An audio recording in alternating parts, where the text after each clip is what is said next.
Hello, today I'll be talking about my top purchases in 2023. There's a few categories: fashion, tech, lifestyle, home decor, beauty. The first top purchase I have made yearly calendar from Five Metal Shop. Five Metal Shop is actually a Taiwanese design studio famous for their typography, graphic design. This is the yearly calendar project they have created. I practically made this purchase in the end of 2023, and this is a 2024 yearly calendar which you hang on the wall. This type of calendar is very typical in Asian households. I remember growing up, I always see them in my grandparents. Each day is a separate page. In a way, they are using graphic design to make alive an old tradition that is almost dying out, because this is a very specific item popular among older generations, since it is a combination topology where you would rip off a page on your calendar and you greet a new day in that manner. I think it's very meaningful for me to start a day this way. It kind of resets my day or my week mentally or physically, because I get to rip a page off. It's a very physically satisfying activity, but also it's beautifully designed to fit in any space. You could put it in your room, at your office. The second category of my top purchases are electronics. I am going to be talking about two cameras: a digital camera from Olympus. This is their Tough series. This is actually recommended by a dear friend of mine. He owns a different color and he brought it to class one day, and he just took a few pictures of me and my professor because it was the last day of class, and it was so cute. It is on the pricier end, but because of that, it has higher functionality. You could choose different modes for portraits, landscapes. You could record videos on here. I do think the quality is slightly better than other cheaper versions. Not me just dropping it. I'm going to show a few pictures here. I love the look of it. It's very nostalgic. It makes your skin look flawless, and I love the color balance. The second one is the infamous Canon IIs Mini. This camera is discontinued. This is the Japanese version because I found it on eBay and it was a Japanese seller. It has a fisheye lens. It is very small, very portable, and the screen is flippable. You could film yourself this way and film someone else like that. A really cute thing is that it also comes with a feature you could draw while you record, and I think it gives off a very doodly video diary feel that is one of a kind. I don't think I know any other cameras that does this. It is more useful for filming on the go, which I really love personally because I get really shy when I'm filming outside. Oh, on the bottom, it also has a little stand, so you could put it and it will elevate the camera angle, or you could point it downwards. You could clamp this. It's very playful, but it's also very useful for me personally. Next top purchase I've made in 2023 is a vintage Balenciaga city tote bag. I am obsessed with this series. I did so much research on the city bag before I made my first purchase. There are a ton of different sizes, models, hardware, leather types, depending on the Balenciaga designer or creative director of the year. This is the one from 2010, which is more than a decade ago. I got this on the RealReal. This is a gold tone hardware and the studs are on the smaller side, which is my personal preference. I feel like this is such a statement everyday bag. It also has so much character to it, and it was on sale when I got it. The condition is not the best because it is more than 10 years old. However, for my first Balenciaga bag purchase, I don't think it's that bad. It has a short handle here, and it also comes with a longer strap where you could wear on your shoulder or crossbody. I did put some really heavy stuff in my bag the first few times I wore it, so the strap has a little bit of tearing. Since then, I've just avoided putting really heavy stuff in here. I think my mom had a really similar one. Watched her wear it all the time. It just means a lot to me now that I have my own. I hold it very close to my heart. So pretty. If you're interested in Balenciaga city totes, you should really look on YouTube because there are a ton of collectors and sellers who specialize in cities. Usually, if you check the plate inside of your bag, like this one, you'll be able to find the model number and find out who was the creative director of the year when it was designed and produced. You could sometimes also find the exact collection, but if you're going to purchase from independent sellers, then I will highly suggest you looking at the plate number in case you're afraid of getting knockoffs. Next top purchase I've made in 2023 is Shiseido Fino hair oil. This is the shit. I'm telling you, this is my holy grail item from 2023. I have never used a hair oil that I've loved so much. For the other brands I've tried, it just leaves such a heavy look. Like sometimes people will think that I didn't wash my hair because it looks so oily and shiny after I put the hair oil on. But this one, such a light and perfect consistency.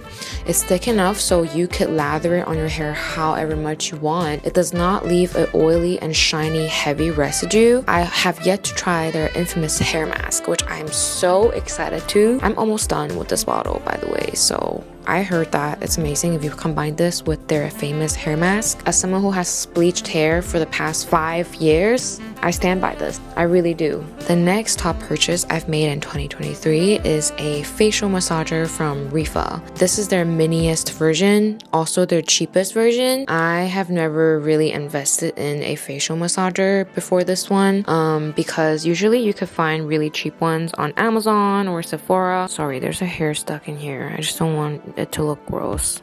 I swear it's not dirty, it's just that I have a lot of baby hair and it just gets stuck. After I bought this, I finally understood the hype of Rifa. It's a luxury facial massager brand and their products are really pricey. And I saw Jenny Kim, shout out to Jenny, introducing this product in one of her What's in My Back videos. And it's super portable, really light. However, it's still pretty well made and hefty. Special thing about this facial roller specifically is that they have a bigger part on this side that can do big area of massages, drainage, you know, any kind of swoops, swipes that you like to do. And it has 4 little rolling mini balls on this side. Very small, however, they can be very precise because they're small. You could use all 4 of them at the same time like this, or you could just use 1 or 2 focus massage on very specific parts that need drainage. I like to use them around my eyes because my eyes are very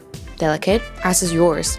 At the same time, I don't feel the need to drench my skin in oil or moisturizer before I use this because these 4 wheels make any type of motion on my skin so much easier. It doesn't feel like I'm dragging my skin. However, if you are on a budget, I'm sure there's excellent dupes out there. Personally, I would recommend you searching for a very similar style where there are bigger, like hard surfaces and also these mobile wheels on the side. Get the best of both worlds. Also, just talking about gua sha as a topic on its own, I think is quite controversial because I am Chinese and gua sha is actually a Chinese word. Gua sha in Chinese does not stand for facial massages or facial rollers. Gua sha is a set of traditional Chinese medicinal practice. Use it for different drainage at different parts of your body to get rid of toxins or increase blood flow. Sometimes people have neck pain or headaches, so releasing a lot of those tension around your neck or your back helps people with their headaches. So it's not only for aesthetic or like face purposes. It's actually a very versatile and historically rich practice. But I guess there's no harm in just calling it and using it on your face. You know, I think it's the same principles still apply. However, I really suggest people talking about and learning about gua sha's history more. The next top purchase I've made in 2023 is the bebes heart leaf toner pads. There is a giant debate that has been lasting for a year now regarding whether a bebes heart leaf collection is better than the Anua heart leaf collection. I have products from both brands and I could speak from a person who has been having highly sensitive and reactive skin since they were born.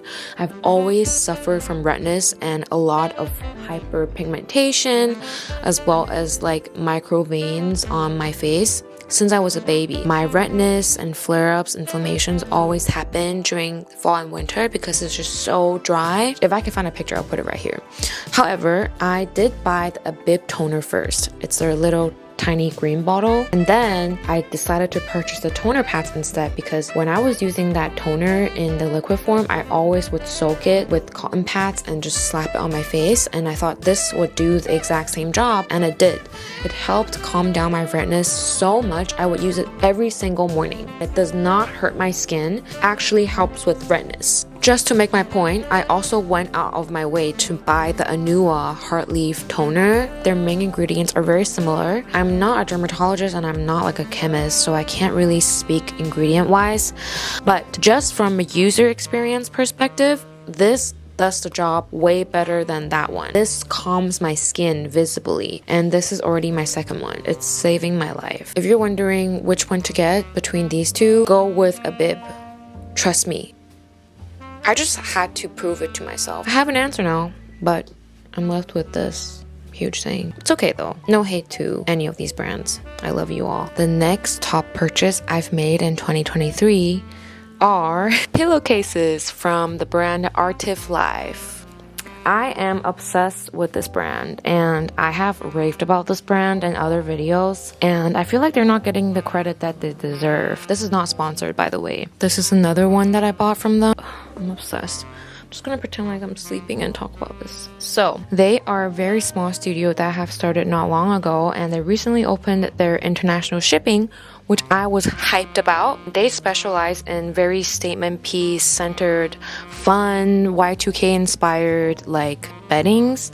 It's very stylistic, has its own quirks. Can't really forget about their products as soon as I see them. The branding is also amazing. I love all the pastels, like how they shoot their photos, campaigns is like very stylistic. This is also an awesome pillowcase I got from them. It says I love me, obviously. It's like a spin-off of the I Love New York t-shirt with cute baby ruffles. It's awesome. Like, if you didn't notice, it was here the whole time in the video. Oh, and this one, isn't it beautiful? Just sleeping here like me. Beautiful dreams, guaranteed. Sound like I'm a really good bedding seller. I'm not getting paid, guys. I'm really just talking about this. They're too small of a brand to sponsor someone like me, a nobody, but I still am going to keep talking about them regardless. Brand to look into if you're looking for gifts for somebody, or if you recently moved and you want to get a statement piece for yourself, they are a great option. I remember when they first started their brand, I was commenting underneath their posts with my Finsta being like, when are you gonna ship to the US? And when they actually opened international shipping, they DM'd me back. We go way back like this. They don't know who I am, but like we're best friends. And they gave me a pillowcase for free when I made my first and only order that I've made from them. They gifted this to me, very mid-century inspired wavy pillowcase. Still really cute. That sums up all of my top purchases I've made in 2023. I really hope you found this video helpful, and check them out if you're interested. And let me know, what is your favorite purchase you've made last year? I'll see you in my next video.